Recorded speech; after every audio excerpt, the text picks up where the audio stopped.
ওই ধনী ব্যক্তিদের কাছ থেকে যাকাত মালিক যারা হবে তাদের কাছ থেকে যাকাতের অর্থ কি করবা তুমি সংগ্রহ করে তোমার কাছে রাখবে। আমি অমুক মাসের অমুক তারিখে তোমার কাছে একজন আমার পক্ষ থেকে প্রতিনিধি পাঠাবো, তার কাছে তুমি সেই যাকাতের অর্থটা দিয়ে দিবে। ঠিক আছে ইয়া রাসূলুল্লাহ, আমি গেলাম। হযরত হারিস ইবনে মিরাদ রাদিয়াল্লাহু তাআলা তিনি বাড়িতে আসলেন, ওনার পুত্রে ওনার সম্প্রদায়ে আসলেন। এসে সবাইকে কেউ তুমি সর্দার পুত্রের আগে তো পুত্রের সর্দার থাকতো, এবং এই সর্দার যা বলতেন সেটাই ছিল আইন, সেটাই ছিল সত্য। সেটা উনি সবাইকে দাওয়াত দিলেন যে আমি মুহাম্মদুর রাসূলুল্লাহ সাল্লাল্লাহু আলাইহি ওয়াসাল্লামের কাছে গিয়েছি, ওনার কাছে আমার ওনাকে ভালো লেগেছে, উনি শেষ নবী, সর্বশেষ নবী, আমি ওনার কাছে ইসলাম গ্রহণ করেছি, তোমরাও ওনার পক্ষ থেকে দাওয়াত গ্রহণ করো, আমি তোমাদেরকে ইসলামের দাওয়াত দিচ্ছি। ওনার দাওয়াত পেয়ে ওনার পুত্রের সমস্ত লোক আলহামদুলিল্লাহ সবাই ইসলামের ছায়া করে এসে উপস্থিত হয়। সবাই যখন ইসলাম গ্রহণ করছেন, উনি বললেন আল্লাহ রাসূল সাল্লাল্লাহু আলাইহি ওয়াসাল্লাম বলেছেন যে তোমাদের মধ্যে যারা ধনী মানুষ আছো, যাকাত দেওয়ার উপযুক্ত, আল্লাহ রাসূল বলেছেন তোমাদেরকে যাকাত দেওয়ার জন্য তোমরা তোমাদের যাকাতের অর্থটা আমার কাছে জমা করো। আল্লাহ রাসূল অমুক মাসের অমুক তারিখে এত তারিখে লোক পাঠাবেন, এগুলো ওনার কাছে আমরা হ্যান্ডওভার করে দেব।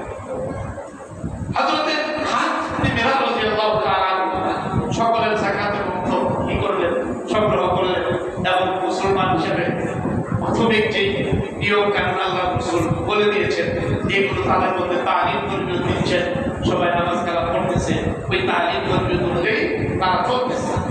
নির্ধারিত সময় যখন পার হয়ে গেছে, এখন আল্লাহ রাসূলের পক্ষ থেকে কি আসতেছে না, কোনো প্রতিনিধি আসতেছে না।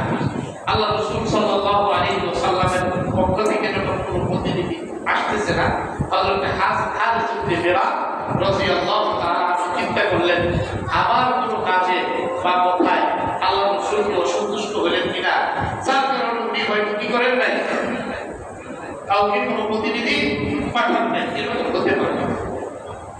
উনি এই চিন্তা করে করতেছেন, মানে খুব চিন্তিত,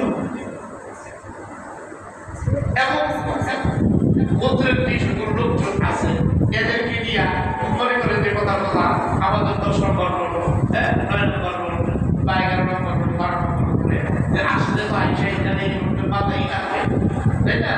আমরা সবাই এখানে কি করে চলে যাই, 2 দেরিও কি হইতে পারে। আচ্ছা, সবাইকে নিয়ে আপনি যখন মনে করেন মহল্লার একটা গায়ে যে রাস্তায় আসবে আল্লাহ রাসূলের প্রতিনিধি, সেই জায়গায় যায় জমা হয়েছে। এদিকে রাসূল সাল্লাল্লাহু আলাইহি ওয়াসাল্লাম হযরত ওয়ালিদ ইবনে মুগীরা রাদিয়াল্লাহু তাআলা আনহু কি করছেন, পাঠিয়েছেন, নির্ধারিত তারিখে পাঠিয়েছেন। তো উনি আস্তে আস্তে আস্তে পথের মধ্যে ওনার ভিতরে চিন্তা যে এই হারিস ইবনে মিরাদের যে খলিফার পুত্র, ওদের সাথে আমাদের পুরানা দুশমনি আছে, ওদের সাথে আমাদের কি আছে, পুরানো দুশমনি আছে।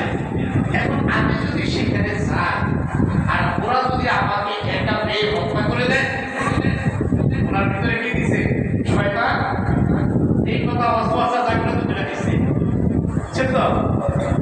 তো আল্লাহ রাসূল কত সময় ওনাকে পাঠাইছেন, খালিদ ইবনে ওয়ালিদ ওই পথের মধ্যে এই চিন্তা করতে করতে যাবো কি যাবো না, যাবো কি যাবো না, আগাবো কি পিছাবো, এই চিন্তা করতে করতে একটু সময় কি হয়ে গেছে, পার হয়ে গেছে। আবার সত্য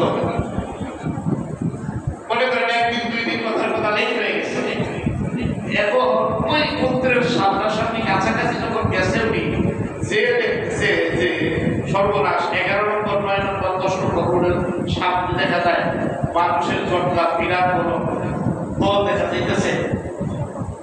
এরা আগাইছে কি করবো, যে যদি আসে আমরা তাকে ইস্তেকবাল করবো, যদি আসে আমরা তাকে কি করবো, অভ্যর্থনা দিব।